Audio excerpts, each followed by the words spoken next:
Complete पूरा magnetism का question हम इसमें एक एक करके अपलोड कर रहे हैं। तो आइए इस क्वेश्चन से हम शुरू करेंगे। तो ये बहुत बहुत कंसेप्चुअल क्वेश्चन है, इसमें ध्यान से देखिए। इसमें दिया आपको क्या गया था, तो ये पार्ट जो है ये कुछ ऐसा ही दिया गया है, इस टाइप से, और इस पार्ट में सिर्फ करंट है। करंट बस दो ही पार्ट में है, एक ये आर्क में है और एक ये स्ट्रेट वायर में है। तो इसके वजह से आप बताइए कि एक्सेलरेशन का वैल्यू क्या होगा। एक्सेलरेशन तो फालतू का पूछा है, बस आपसे पूछने का कोशिश किया गया है कि आप मैग्नेटिक फोर्स बताइए। एक चार्ज है, मतलब इस पे आप बताइए कि इस पॉइंट पे एक चार्ज है जिसका मास m है, तो आप उस पे बताइए फोर्स। अगर फोर्स पता चल गया उसके मास से डिवाइड कर देंगे, एक्सेलरेशन भी आ जाएगा। लेकिन आपसे पूछा है एक्सेलरेशन, सो एक्सेलरेशन नहीं पूछा है, आपसे फोर्स ही पूछा है। तो ध्यान से देखिए, ये वायर है जिसका कुछ ना कुछ रेडियस होगा, और इसमें करंट जो फ्लो हो रहा है, सारे पार्ट में करंट नहीं फ्लो हो रहा है। ये वाला जो आर्क है, अगर इस पॉइंट को, let's this point is T, तो आर्क आपका आ जाएगा M, T और M। ये जो आर्क है, इस आर्क के वजह से जिसमें करंट फ्लो हो रहा है I करंट, तो I करंट आर्क में भी मूव कर रहा है। तो एक लूप है, ये आपका लूप। तो wire carrying the current that is I is placed in XY plane. Wire that is current I is placed in XY plane, और ये XY प्लेन में है जो कि आपको दिख रहा है। तो फर्स्ट पार्ट में कहा कि एक चार्ज है, इफ ए चार्ज पार्टिकल जिसका चार्ज प्लस q है एंड मास m है, which is placed at the centre. Centre क्या है? p सेंटर है इसका। और इस चार्ज का वेलोसिटी जो है, velocity is along the np, n से p के तरफ ये डायरेक्टेड है। A velocity which is directed along np. If an external uniform magnetic field, ये क्वेश्चन का पार्ट बी है, जिसमें आपसे पूछा है कि if an external magnetic field induction that is, अब इस बार मैग्नेटिक फील्ड का वैल्यू आपको दे दिया हुआ है कि B नोट I है, मतलब x एक्सिस की तरफ इस बार है, इज अप्लाइड। तो आप बताइए, फोर्स भी बताइए और टॉर्क भी बताइए। तो ये आपसे सेकेंड पार्ट में आपसे पूछा है कि फोर्स इसका बताइए और इसका क्या बताइए, टॉर्क भी बताइए। तो ये तो इसका पार्ट बी है, तो उसको हम बाद में देखेंगे, पहले हम पार्ट ए को देखते हैं। तो आपसे मैग्नेटिक फोर्स Fm का हमको वैल्यू निकालना है। तो इस पर्टिकुलर आर्क के वजह से हम निकालते हैं कि इसका मैग्नेटिक फील्ड कितना पहले क्रिएट होगा, तब तो हम बता पाएंगे कि इस पे मैग्नेटिक फोर्स लगेगा कितना। तो मैग्नेटिक फील्ड का वैल्यू के लिए हम हमेशा यूज करते हैं, जब हम आर्क के केस में हमेशा यूज करते हैं, this is condition for arc. तो आर्क के लिए हम क्या यूज करते हैं, म्यू नोट बाई 4 पाई। इसमें जो करंट मूव कर रहा है, करंट बाय वहां से क्या होता है, इसका रेडियस। तो रेडियस इसका हम सपोज डेट, इसका इस सर्कल का रेडियस हम a सपोज कर लिए। इसका जो रेडियस होगा a क्या है, रेडियस है, रेडियस ऑफ सर्कल। इस सर्कल का हम कुछ रेडियस एज्यूम कर लिए हैं। तो क्या हुआ, ये भी आपका a ही होगा।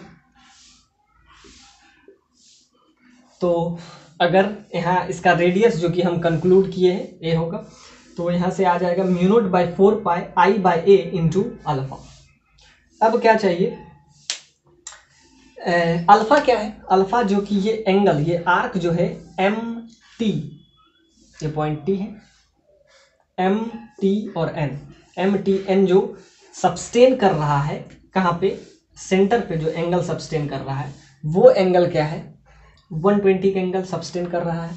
तो आर्क जो एंगल सब्सटेन कर रहा है वो कितना कर रहा है, 120 कर रहा है। तो हम यहाँ पे ये देखते हैं कि एंगल कितना सब्सटेन किया और उससे मल्टीप्लाई कर देते हैं। तो एंगल क्या है, एंगल यहाँ 120 है, उसको एंगल में उसमें रेडियन में कन्वर्ट करेंगे तो π/3 होता है 60, उससे 2 से मल्टीप्लाई करेंगे तो ये आपका आ जाएगा magnetic field due to arc at M and T। M से T जा रहे हैं और T से फिर N जा रहे हैं, और ये करंट का डायरेक्शन है। तो ये हम देखते हैं आई और लास्ट में हम अल्फा से मल्टीप्लाई करता है, अल्फा जो कि यहाँ से सबस्टेन एंगल किया वो 120 किया, तो उसे हम मल्टीप्लाई कर देंगे तो ये आपका आ जाएगा। तो ध्यान से देखिए, इससे 2 से 2 कैंसिल हो जाएगा, तो आपका आ जाएगा म्यू नोट आई, ऊपर बचेगा और नीचे आपका आ जाएगा 2 इंटू ए और लास्ट में 1/3 से मल्टीप्लाई कर दीजिए। तो ये आपका आ गया मैग्नेटिक फील्ड इस आर्क के वजह से और इस सेंटर एट पॉइंट पी। तो पी पॉइंट पे हम निकाल लिए, पी क्या है, इस सर्कल का सेंटर है। अब ध्यान से देखते हैं इस वायर के वजह से क्या होगा। अब इस वायर के वजह से मैग्नेटिक फील्ड इस पी पॉइंट पे, अब ध्यान से देखिए ये वर्क करेगा इसके लिए एक इनफाइनाइट लॉन्ग वायर की तरह, इनफाइनाइट लॉन्ग वायर। अब ध्यान से देखिएगा, इस पर हम बहुत सारा क्वेश्चन किए हैं, लगातार किए हैं, तो जिसकी वजह से आपका कंसेप्ट में कोई प्रॉब्लम नहीं होना चाहिए। तो ध्यान से देखिए ये लॉन्ग वायर है, तो लॉन्ग वायर के केस में हमेशा हम यूज करते हैं ये वाला formula, mu naught by 4 pi, current उसमें होगा तो आई। अब ध्यान से देखिए, अब डायरेक्शन बहुत इंपॉर्टेंट है क्योंकि इसमें करंट इस डायरेक्शन में जा रहा है और इसमें करंट उसके अपोजिट डायरेक्शन में जा रहा है। तो मैग्नेटिक फील्ड ये जितना प्रोड्यूस करेगा और ये, और दोनों का डायरेक्शन अपोजिट होगा, तो इसके वजह से हम क्या यूज करते हैं, जब भी हमको डायरेक्शन यूज करना हो तो हम लिखते हैं हमेशा Fleming's left hand rule, Fleming left hand rule.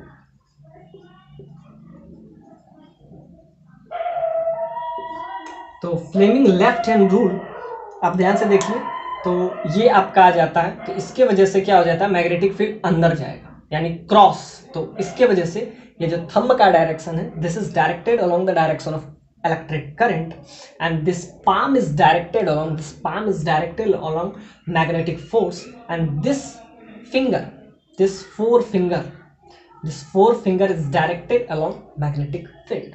So इसके वजह से मैग्नेटिक फील्ड इधर होगा और मैग्नेटिक फोर्स अंदर होगा। So इस पॉइंट पे अगर हम बात करें तो मैग्नेटिक फोर्स का जो वैल्यू आएगा, थंब यहाँ पे मैग्नेटिक फोर्स जो आपका आएगा वो क्या आ जाएगा, क्रॉस आ जाएगा। तो ये आपका आ गया। तो अब इसके वजह से कुछ भी होगा तो क्या हो जाएगा, इसके डायरेक्शन अपोजिट है तो इसके वजह से अगर क्रॉस है तो इसके वजह से है तो वही ना, बस इसका ये आर्क है, बस करंट अपोजिट डायरेक्शन में मूव कर रहा है तो इसके वजह से अगर क्रॉस हुआ तो इसके वजह से क्या हो जाएगा, डॉट। डॉट मतलब आउटवर्ड, यानी इस प्लेन के ये इनवर्ड हो जाएगा और ये क्या लगाएगा, फोर्स लगाएगा, और ये इसके इनवर्ड लगाएगा तो ये लगाएगा क्या, आउटवर्ड। तो ये आपको देखने को मिला। अब ध्यान से देखिए, अब इसका वैल्यू क्या होगा, तो वैल्यू के लिए हम हमेशा यूज करते हैं ये। अब थीटा क्या होगा और परपेंडिकुलर डी क्या होता है, डी होता है उस लाइन से परपेंडिकुलर डिस्टेंस। तो इस लाइन से ये परपेंडिकुलर डिस्टेंस चाहिए, इस बार हमको ए नहीं चाहिए, ए तो इसके केस में चाहिए था, अरे ये चाहिए अब हमको डी चाहिए। तो डी के लिए हम क्या यूज करेंगे, अब ध्यान से देखिए, ये 120 है तो ये 60 हो जाएगा, ये आधा इसका 60 होगा और ये आपका हाफ 60 होगा। अब ध्यान से सेंटर से कोई भी परपेंडिकुलर ड्रॉ करते हैं, ये आपका परपेंडिकुलर है 90 डिग्री, ये 90 डिग्री, ये भी आपका 90 डिग्री हो जाएगा। तो सेंटर से अगर परपेंडिकुलर ड्रॉ करते हैं तो बाइसेक्ट करता है, तो ये 120 जो है ये इधर 60 और 60 में कन्वर्ट हो जाएगा। अब ये 90, ये 60, तो इसको 30 होना पड़ेगा। अब ध्यान से देखिए, ये आपका परपेंडिकुलर है, ये भी परपेंडिकुलर हो जाएगा सिमिलरली, तो ये 30 डिग्री आ गया। तो हमको अगर चाहिए तो साइन 30 ले लेते हैं, हमको ये डी चाहिए, केपी जो कि डी है, यानी कि परपेंडिकुलर इस लाइन से उस पॉइंट का परपेंडिकुलर डिस्टेंस। तो क्या हुआ, साइन 30 हम यूज करेंगे, साइन 30 1/2, तो यहाँ से डी का जो वैल्यू आएगा वो क्या आ जाएगा, a/2। ए क्या है, रेडियस ऑफ दिस सर्कल। तो हमको क्या आ गया, करंट आ गया जो कि आई मूव कर रहा है पेज का परपेंडिकुलर डिस्टेंस। अब θ1 क्या होगा, अब यहां से जो एंगल बन रहा है ये भी 60 और ये जो एंगल बन रहा है ये भी 60, यानी θ1 that is equal to θ2 that is equal to π/3। यानी इस बार जो एंगल होगा वो 90 नहीं होगा, लॉन्ग वायर के केस में होता है 90 डिग्री। ये तो लिमिटेड है ना, इसका कुछ ना कुछ लिमिटेशन है ना, ये तो लिमिटेड है, तो इसके केस में θ1 90 नहीं होगा।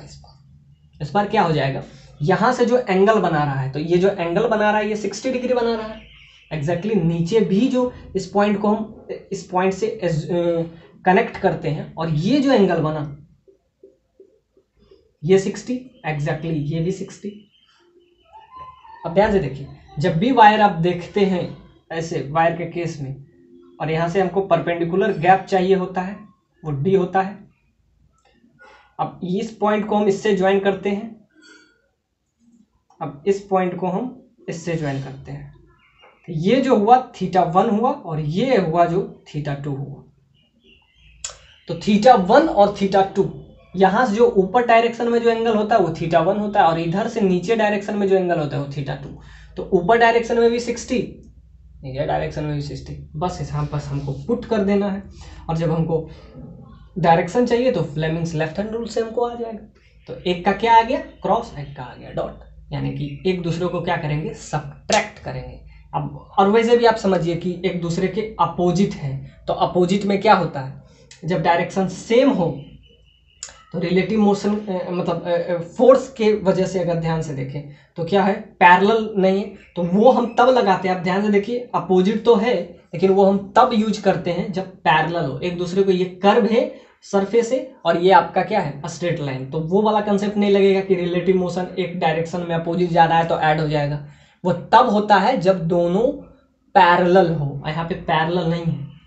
तो इस लूप के वजह से देखेंगे तो एक का इनवर्ड हुआ, एक का आउटवर्ड हो जाएगा। तो यहां से अगर हम मैग्नेटिक फील्ड निकालें, हर चीज अब निकल गया आपका। तो magnetic field due to this limited wire that is Mn, क्योंकि ये लॉन्ग वायर का केस नहीं है, वरना लॉन्ग वायर के केस में ये 90 हो जाता है। यानी मैग्नेटिक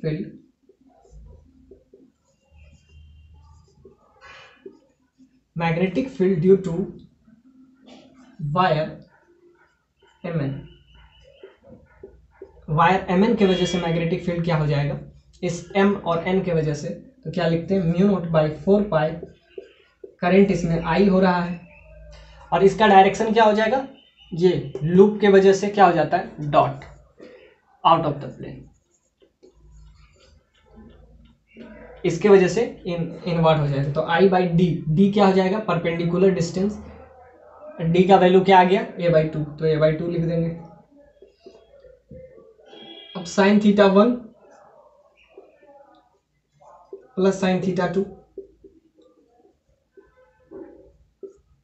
यानी θ1 that is equal to θ2 that is equal to π/3 60 degree. तो यहाँ से आप बस लिख देंगे μ0/4π, I ऊपर 2 चला जाएगा, नीचे a रहेगा, और ये आपका हो जाएगा sin 60 √3/2, इसका 2 टाइम्स, 2 से 2 कैंसिल, तो यहाँ से आपका आ जाएगा μ0/4π current I into 2 into a। अब ये आपका √3 आ जाएगा, और ये जो आएगा ये आएगा क्रॉस यानी इनवर्ट, ये आया डॉट और ये आया आपका क्रॉस। अब हमको नेट मैग्नेटिक फील्ड चाहिए, तो नेट मैग्नेटिक फील्ड क्या हो जाएगा, इस पॉइंट पे अगर हमको नेट मैग्नेटिक फील्ड चाहिए तो वो आपका आ जाएगा, क्योंकि ये जो है आपका लगाया डॉट और ये लगाया, तो यानी इसका वैल्यू क्या आ गया magnetic field due to wire Mn, magnetic field due to wire Mn, इसके वजह से आपका क्या हो जाएगा μ0/4π करंट I, और ये ऊपर 2 आ जाएगा, नीचे a आ जाएगा,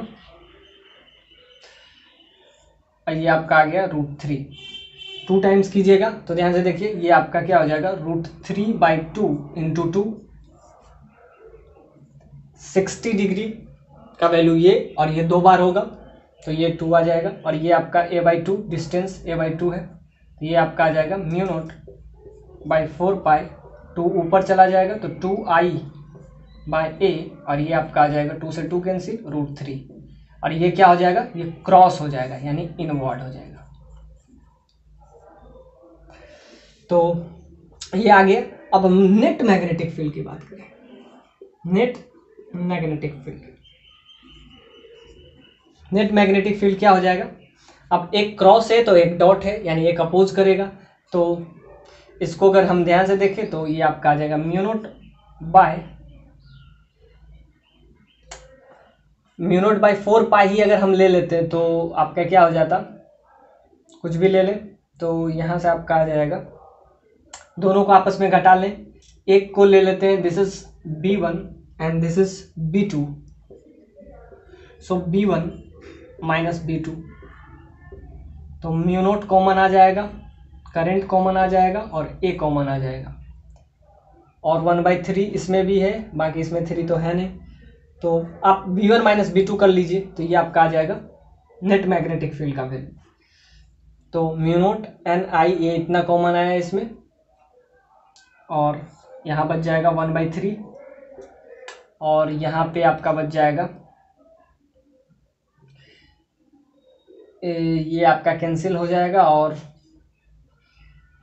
म्यू नोट बाय ए कॉमन ले लिए तो यहाँ बच जाएगा, इससे 2 से 2 कैंसिल तो 2 पाई, तो 1/2 पाई, और ऊपर √3, तो ये आपका आ जाएगा, और ये आ जाएगा क्या, एक का डॉट है एक का क्रॉस है, तो एक दूसरे को क्या करेगा, सबट्रैक्ट, यानी कि नेट मैग्नेटिक फील्ड इन दोनों की वजह से, एक B1 है और एक B2 है, एक दूसरे को अपोज कर रहे हैं, तो ये आ जाएगा। अब हम आते हैं इसके 1 माइनस B2 यानी कि net magnetic field, net magnetic field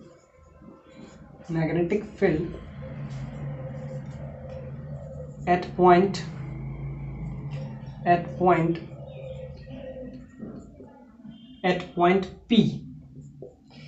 P point पे अगर हमको नेट मैग्नेटिक फील्ड लिखना है तो ये आपका क्या आ जाएगा, B1 माइनस B2, तो B यहाँ से आपका क्या आ जाएगा, नेट, तो इसका क्या आ गया था, इसके वजह से आपका आया था, तो दोनों को सब्ट्रैक्ट करेंगे तो अभी सिर्फ फोर्स आ रहा है, मैग्नेटिक फील्ड आ रहा है, हमको क्या चाहिए, मैग्नेटिक फोर्स, तब तो हम उसका एक्सेलरेशन निकालेंगे, तो अभी तो मैग्नेटिक फील्ड ही आ रहा है, तो magnetic field, net magnetic field, तो इसके वजह से आपका क्या आया था, mu naught by 4 pi I by ए, यहाँ से परपेंडिकुलर डिस्टेंस ए, और यहाँ से आपका आ जाता 2π/3, और इसके वजह से क्या आ रहा था, डॉट, उसके वजह से क्रॉस, तो वो सब्ट्रैक्ट हो जाएगा, इसके वजह से म्यू नोट बाय 4 पाई, और डिस्टेंस हो जाएगा करंट आई और परपेंडिकुलर डिस्टेंस, ये आपका क्या आ रहा था, a/2, और ये आपका आ जाता sin θ1, सो 2 × √3/2, तो ये आपका आ रहा था, ये परपेंडिकुलर डिस्टेंस, तो ये आपस में सब्ट्रैक्ट, ये आपका था डॉट, तो एक दूसरे को सब्ट्रैक्ट करेंगे तो वैल्यू आपका क्या आ जाएगा, तो magnetic field at point O at point P आपका सिंपली आ जाएगा mu naught by 4 pi I by A, और इसमें बचेगा 2π/3, और इसमें आपका बच जाएगा,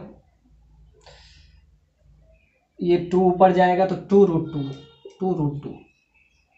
2√3, ये आपका आ गया मैग्नेटिक फील्ड। अब हम निकालते हैं magnetic force. Magnetic force at point P। अब ध्यान से देख ले, फोर्स के लिए हम क्या यूज करते हैं, Fm का वैल्यू हम हमेशा यूज करते हैं, एक ही फॉर्मूला, V क्रॉस B। तो वेलोसिटी डायरेक्शन है इस डायरेक्शन में NP, यानी वेलोसिटी इज अलोंग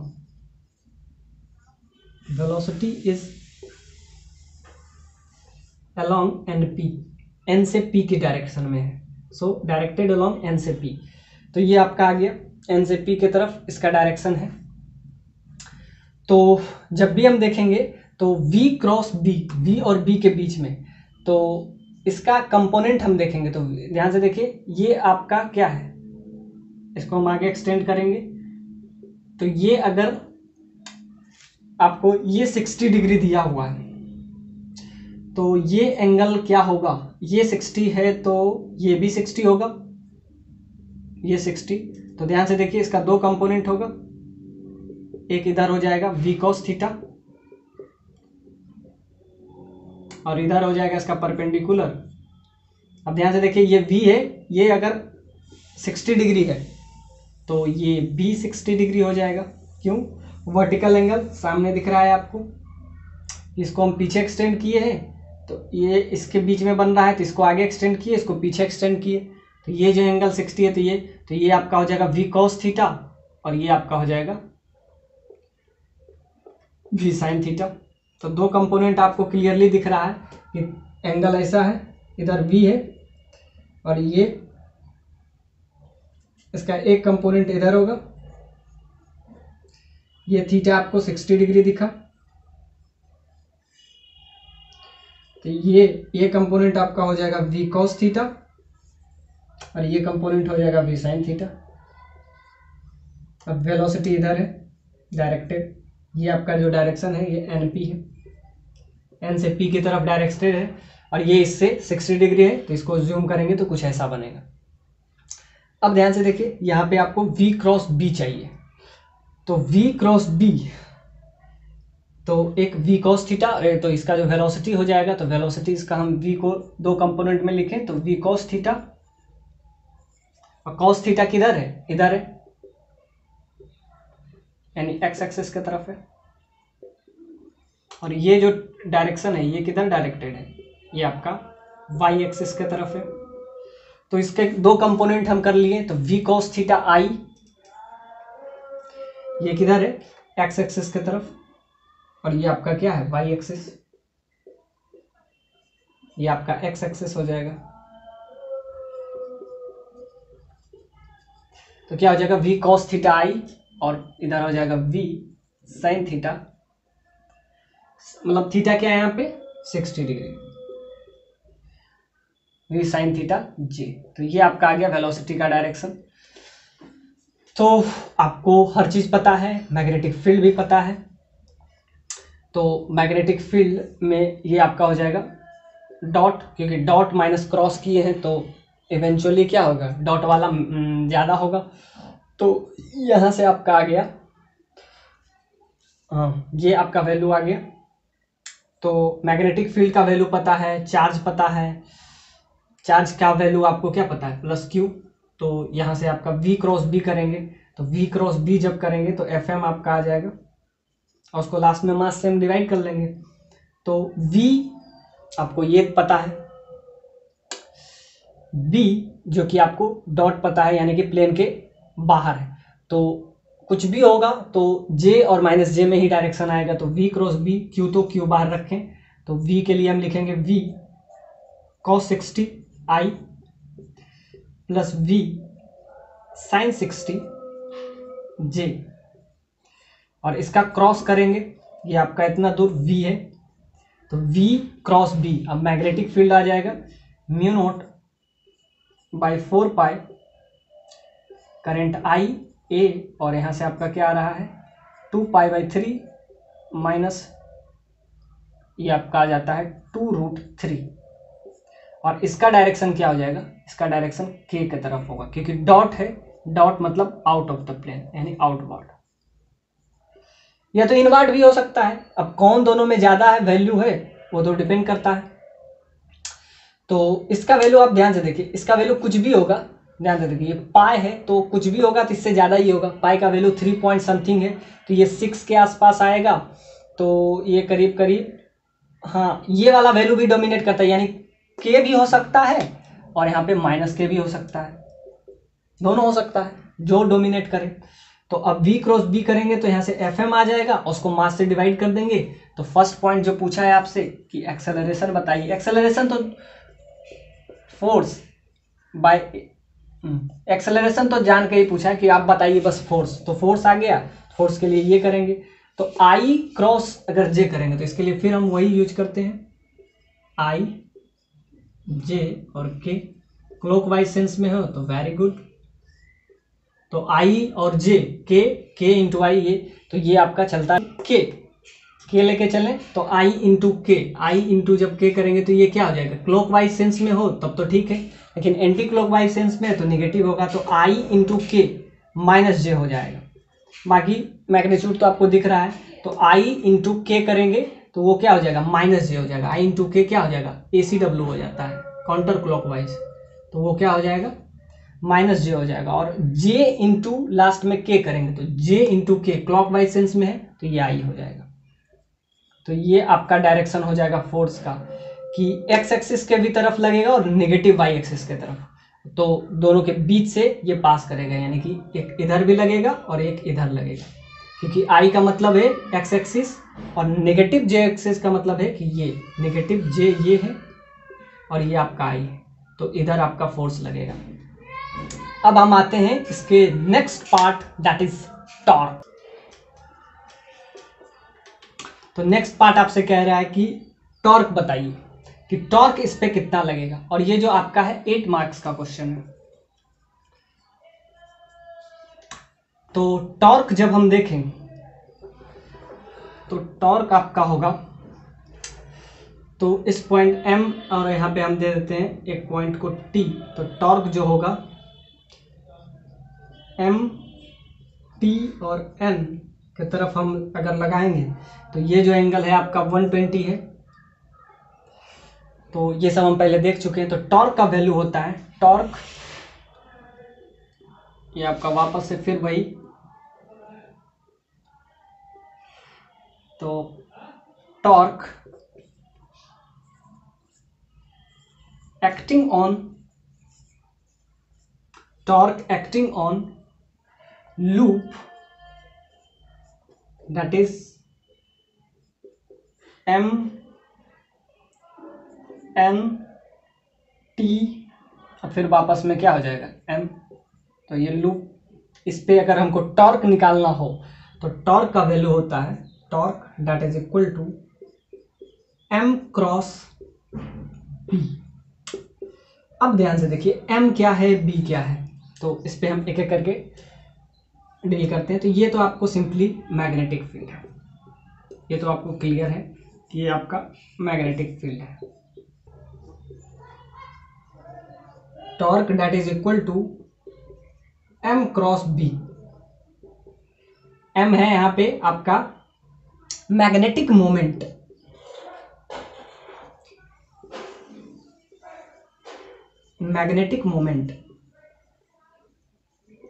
और बाकी ये आपका मैग्नेटिक फील्ड है। और मैग्नेटिक मोमेंट क्या होता है, M that is equal to I into A, I जो करंट इसमें मूव कर रहा है और A उसका एरिया वेक्टर। अब अगर हम इसका एरिया निकालें, यानी इस पार्ट का एरिया हम निकालें तो क्या होगा, तो इस पार्ट का एरिया अगर हम निकालें तो आपका हो जाएगा ये वाला पार्ट, यानी इस लूप का अगर हम एरिया निकालें तो क्या हो जाएगा, तो बड़ा वाला आर्क में ये वाला एरिया हम क्या करेंगे, सब्ट्रैक्ट कर लेंगे। तो इसका आर्क है, तो ये आर्क 120 डिग्री एंगल बना रहा है, जब ये 2 पाई एंगल बनाएगा तब इसका एरिया क्या होता है, पाई ए स्क्वायर। जब ये एंगल, सिंपल सा बात है कि पाई ए स्क्वायर, ए इसका क्या है, रेडियस है, पाई ए स्क्वायर बनाता है, तब ये एंगल जो सब्सटेन करता है वो कितना करता है, 2 पाई एंगल सब्सटेन करता है। तो जब ये एंगल 120 डिग्री सब्सटेन करेगा तब कितना बनाएगा, 2 पाई सब्सटेन करता है तब ये एंगल बनाता है कितना, पाई स्क्वायर, जब 1 तो पाई ए स्क्वायर बाय 2 पाई, और जब ये एंगल 2 पाई बाई 3 बनाता है तब कितना सब्सटेन करेगा। तो ध्यान से देखिए 2 पाई से 2 पाई कैंसिल, और यहाँ से आपका आ जाएगा सिंपली पाई A²/3। अब इसमें ये वाला एंगल हम सब्ट्रैक्ट कर देंगे, ट्रायंगल, तो ये आपका आ जाएगा। हमको क्या चाहिए, area of loop, area of loop, loop का एरिया क्या चाहिए। तो लूप का एरिया, इसमें करंट आपका आई पास कर रहा है, तो इसका एरिया अगर हम निकालें तो मैग्नेटिक मोमेंट निकल जाएगा, और बाकी ये तो आपका मैग्नेटिक फील्ड है ही। तो ये आपका आ गया करंट आई, और ए क्या हो गया, ए उसका एरिया हो जाएगा। तो एरिया जब हम निकालेंगे तो यहाँ से आपका आ जाएगा पाई A²/3 और माइनस, अब ये एरिया क्या हो जाएगा, तो ये आपका आया था A/2, तो इसका अगर एरिया निकालेंगे तो half into base into height, तो बेस आपका आ जाएगा A/2, और इसका अगर हाइट निकालें तो ये एंगल क्या था 60 डिग्री, तो साइन 60 हो जाएगा। ये इस पॉइंट को, let's this point is S, तो ये पॉइंट को अगर हम निकालें तो एम एस का वैल्यू आपका आ जाएगा साइन 60, तो M S by hypotenuse that is A, so M S का वैल्यू आपका आ जाएगा ए इंटू √3/2 साइन 60, ये आ गया साइन 60 का वैल्यू। तो एम एस का वैल्यू अगर रखें तो यहाँ पे हाफ इंटू बेस, इस ट्रायंगल का हमने ट्रायंगल एम एस, और ये आपका पॉइंट पी तो है, तो ट्रायंगल एम एस पी, इसका अगर हमको एरिया निकालेंगे, हम क्या किए, हमको एरिया चाहिए इस लूप का, कौन सा लूप, एम एन टी और फिर वापस से एम। इसका अगर हम निकालें तो क्या होगा, तो पूरा में अगर हम इस ट्रायंगल का सब्ट्रैक्ट करें, ये जो ट्रायंगल है, इस ये नीचे भी ट्रायंगल है, यानी कि ट्रायंगल कौन सा, एम एन पी, इसको सब्ट्रैक्ट करेंगे एम एन और पी, तो इसको अगर हम सब्ट्रैक्ट करते हैं तो जो सब्सटेंड करता है, तो ये पूरा में ये ट्रायंगल घटा देंगे, कौन सा ट्रायंगल, ये, यानी कि पूरा जो आर्क है, यानी कि ये जो आर्क सब्सटेंड कर रहा है, तो ये वाला पार्ट अगर हम घटा देते हैं, टोटल में अगर ये वाला पार्ट घटा देते तो बचेगा यही पार्ट, यानी कि हम कर क्या रहे हैं कि हमको लूप का एरिया चाहिए, तो ये टोटल का एरिया निकाल लेंगे और ये ट्रायंगल का इसमें हम सब्ट्रैक्ट कर लेते हैं, तो ट्रायंगल का क्या हो जाएगा, इसका बेस आया 1/2 और हाइट क्या आ गया, हाइट आ गया आपका √3/2, तो ये आया सिर्फ इस ट्रायंगल का, और ऐसे ऐसे दो ट्रायंगल है तो इंटू 2 कर देंगे, तो ये आपका आ जाएगा 2 से 2 cancel,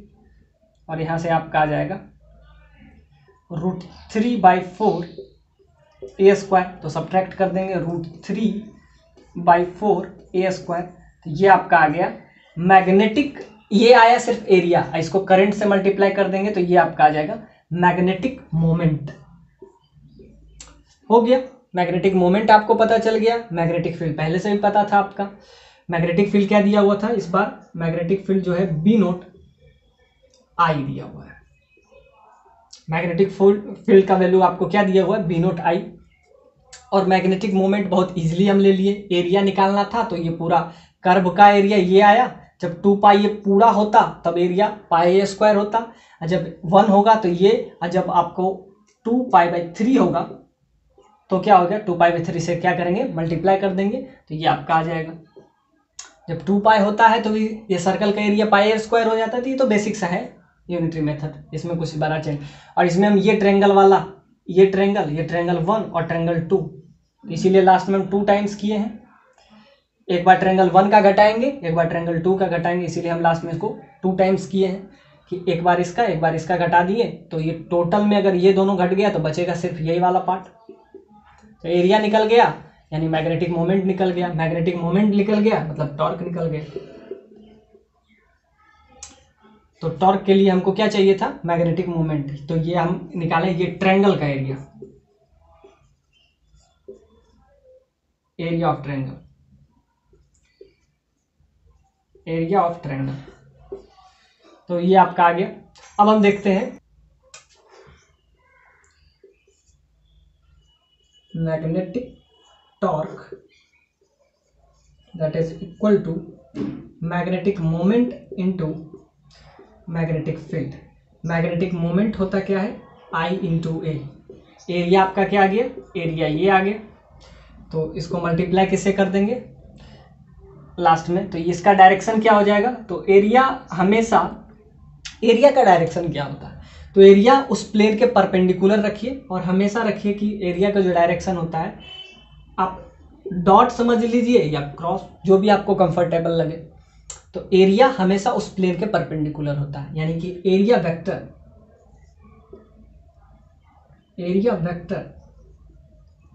is always perpendicular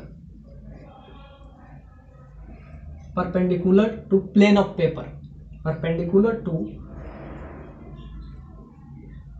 plane of paper। जिस भी पेपर पे आप लिख रहे हैं, यानी ये हम बोर्ड पे लिख रहे हैं तो बोर्ड के परपेंडिकुलर, यानी कि या तो क्रॉस होगा या डॉट होगा, यानी कि या तो वो इनवर्ड होगा या आउटवर्ड हो जाएगा। तो मैग्नेटिक एरिया के लिए आप याद रखेंगे कि एरिया वेक्टर जो होता है हमेशा उस प्लेन के परपेंडिकुलर होता है, यानी कि या तो इनवर्ड होगा, इनवर्ड एंड आउटवर्ड। तो दो ही चीज हो सकता है, या तो इनवर्ड होगा या तो आउटवर्ड होगा। तो टॉर्क अगर हम निकालें, that is equal to m into B. तो मैग्नेटिक मोमेंट में एरिया को मल्टीप्लाई करेंगे तो करंट इंटू ये आपका क्या आ जाएगा, ए स्क्वायर, और यहाँ पे आपका बच जाएगा π/3 माइनस √3/4, और ये क्या है k इंटू बी। बी क्या मतलब मैग्नेटिक फील्ड, तो मैग्नेटिक फील्ड है बी आई में, तो मैग्नेटिक फील्ड के जगह पे क्या लिख देंगे, बी इंटू आई। तो ध्यान से देखिए, फिर हम यूज करते हैं हर बार की तरह आई जे और के, तो आई इंटू जे, जे इंटू के इंटू, तो ये आपका आ जाता आई जे के, तो के इंटू आई, के इंटू आई, तो ये क्या हो जाएगा के इंटू आई दैट इज जे। तो ये आपका आ जाएगा टॉर्क आई ए स्क्वायर π/3 माइनस √3/4, और इसका आई और इसको मल्टीप्लाई कर देंगे बी नोट, और ये आपका हो जाएगा जे तरफ, यानी कि जे यानी कि Y, along Y axis, along Y axis. इसका डायरेक्शन क्या हो जाएगा, अलोंग वाई एक्सिस, यानी torque which is directed along this loop M N T M, तो उस पर अगर टॉर्क का डायरेक्शन होगा तो क्या हो जाएगा, अलोंग वाई एक्सिस, यानी के इंटू आई कर देंगे, तो के इंटू आई, यानी कि क्लॉकवाइज सेंस में चल रहा है तो कोई दिक्कत नहीं, एंटी क्लॉकवाइज सेंस में चलेगा तो क्या हो जाएगा, बस सब कुछ वही रहेगा, बस साइन निगेटिव हो जाता है। क्लॉकवाइज सेंस में है तो सब पॉजिटिव, अगर यही एंटी क्लॉकवाइज सेंस में चलता है ACW तो क्या होता है, बस एक निगेटिव साइन आ जाता है। बस डायरेक्शन, फिजिक्स में जब भी डायरेक्शन सेम डायरेक्शन में हो तो पॉजिटिव, अपोजिट डायरेक्शन में हो तो नेगेटिव, यानी क्लॉकवाइज सेंस में है तो पॉजिटिव, एंटी क्लॉकवाइज सेंस में होगा तो यही काम रहेगा। अगर ऐसा रहता कि के आई इंटू के होता, यानी आई को के से मल्टीप्लाई करना पड़ता है तो क्या हो जाता है, एंटी क्लॉकवाइज सेंस में होता वो भी जे, लेकिन वो क्या होता माइनस साइन, यानी वहां पे क्या हो जाता सिर्फ माइनस साइन लग जाता है, बाकी सब चीज वही रहेगा, बस इसका सेंस आप अगर अगला अलग कर लें, यानी क्लॉकवाइज को एंटी क्लॉकवाइज में कन्वर्ट कर लिए तो ये क्या हो जाएगा, सब कुछ वही रहेगा, बस डायरेक्शन नेगेटिव होता है। यानी कि अगर हमको ये लिखना पड़ता आई इंटू के, तो आई इंटू के एंटी क्लॉकवाइज सेंस में चला जाएगा तो ये इसका वैल्यू हो जाएगा -j, बाकी सारा चीज वही रहता, और के इंटू आई करना पड़ा तो वो जे। So this is good. Magnetic force due to this loop MTN और लास्ट में M, इसका क्या हो जाएगा, नेट मैग्नेटिक फोर्स B0, यानी कि नेट मैग्नेटिक फोर्स का वैल्यू क्या हो जाएगा, 0 हो जाएगा। सो this is Indeed good problem. तो इसमें अगर नेट टॉर्क की बात करें तो y एक्सिस में आया, और नेट फोर्स की बात करें तो वो क्या हो जाएगा 0, क्योंकि इस बार मैग्नेटिक फील्ड जो है इसी प्लेन में एग्जिस्ट कर रहा है। पहले क्या था, पहले इस प्लेन में नहीं था, तो पहले ये आपका I तो दोनों का डायरेक्शन सेम रहता है, इस वजह से हम क्या लिखते हैं, मैग्नेटिक फोर्स का अगर डायरेक्शन हम देखते हैं तो कैसे, क्यू वी क्रॉस बी, तो वी भी उधर रहेगा, बी भी उधर, एक्स एक्सिस की तरफ आपको, तो सिंपल सा बात है कि वी भी उधर, बी भी उधर, तो यहाँ पे वी क्रॉस बी, एक तो यहाँ से देखते हैं दोनों का डायरेक्शन सेम है, क्योंकि मैग्नेटिक फील्ड का जो डायरेक्शन है वो इस बार क्या है, एक्स एक्सिस की तरफ है, तो दोनों का डायरेक्शन सेम होने की वजह से क्या हो जाएगा, नेट मैग्नेटिक फील्ड अगर बोले, टॉर्क की तो हम बात किए वो वाई एक्सिस में आया, अलोंग वाई एक्सिस, लेकिन नेट की बात जब करें, नेट मैग्नेटिक फोर्स, तो क्या होगा, जीरो होगा। तो दोनों पूछा था इसमें कि टॉर्क भी बताइए और फोर्स भी बताइए, तो टॉर्क तो वाई एक्सिस में आ गया और फोर्स क्या हो जाएगा, नेट मैग्नेटिक फोर्स जीरो हो जाएगा, क्योंकि दोनों का डायरेक्शन सेम हो जाएगा, तो एक दूसरे को कैंसिलाइज, तो नेट मैग्नेटिक फील्ड जीरो हो जाएगा। बाकी अगर कोई अलग अलग पॉइंट का निकालेंगे तो अलग अलग आएगा, लेकिन नेट की बात करें तो ओवरऑल नेट मैग्नेटिक फील्ड एक लूप के वजह से जीरो हो जाएगा। एक लूप के वजह से नेट मैग्नेटिक फोर्स, ध्यान से देखिए ये लूप तो है, इधर से करंट गया इधर से, तो लूप के वजह से क्या हो जाएगा, नेट मैग्नेटिक फोर्स का वैल्यू जीरो हो जाएगा। A straight segment that is OC of length L, a straight segment OC of length L of a circuit carrying current that is I is placed at x axis। तो एक current है जो कि x axis की तरफ placed है।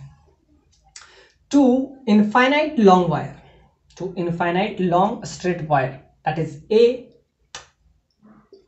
and B, two infinite long wire A and B each extended from minus infinity two plus infinity, यानी बहुत लंबा है, यानी कि लॉन्ग इनफाइनाइट वायर है, ये कंफर्म है, क्योंकि माइनस इन्फिनिटी से प्लस इन्फिनिटी की तरफ ये एक्सटेंड कर रहा है।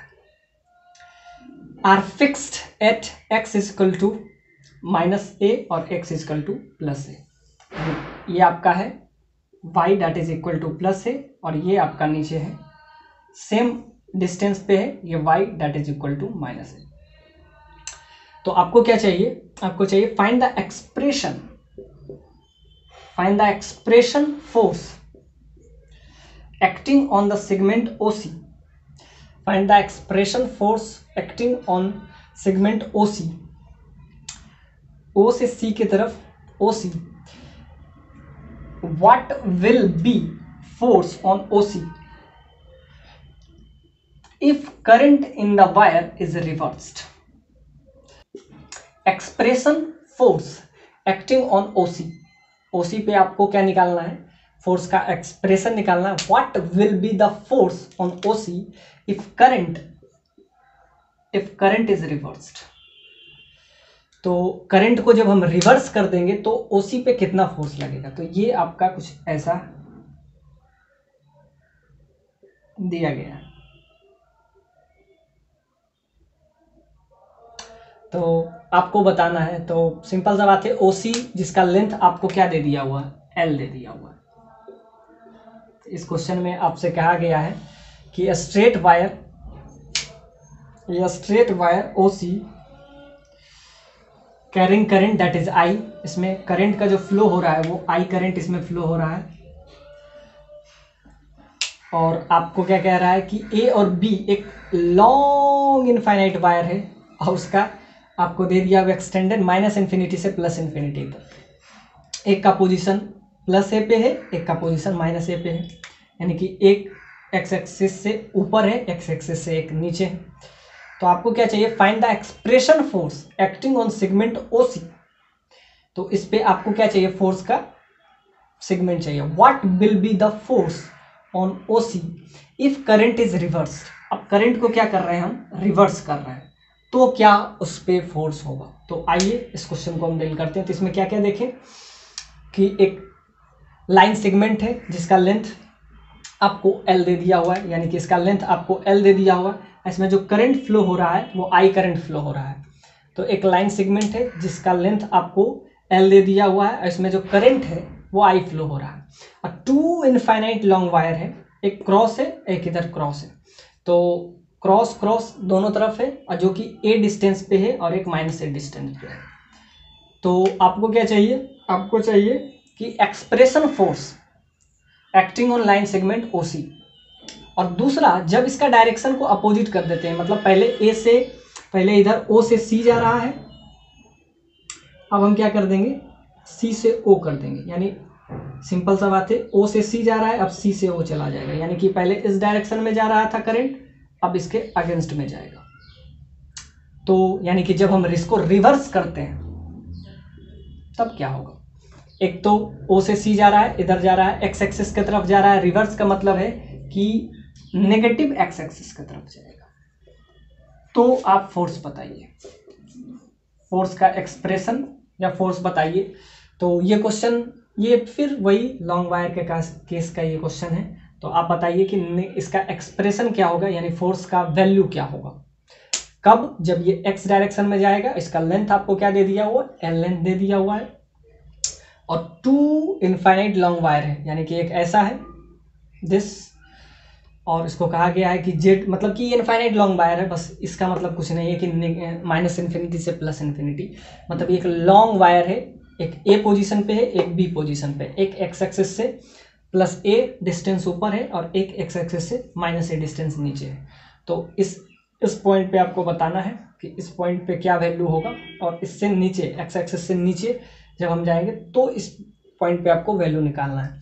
और उसके बाद क्या क्या है, फाइंड द एक्सप्रेशन, यानी फोर्स का एक्सप्रेशन बताना है जब ये एक्स एक्सिस की तरफ मूव कर रहा हो और जब ये नेगेटिव एक्स एक्सिस की तरफ है तब बताइए। तो दोनों का कंक्लूजन है। ये प्रॉब्लम आपको 10 मार्क्स का क्वेश्चन ये पूछा गया है। सो this is good problem which is they asked in 2009, good problem and we will continue in next lecture. Hopefully we will continue in next lecture. So thank you for watching this video. Like, share and subscribe.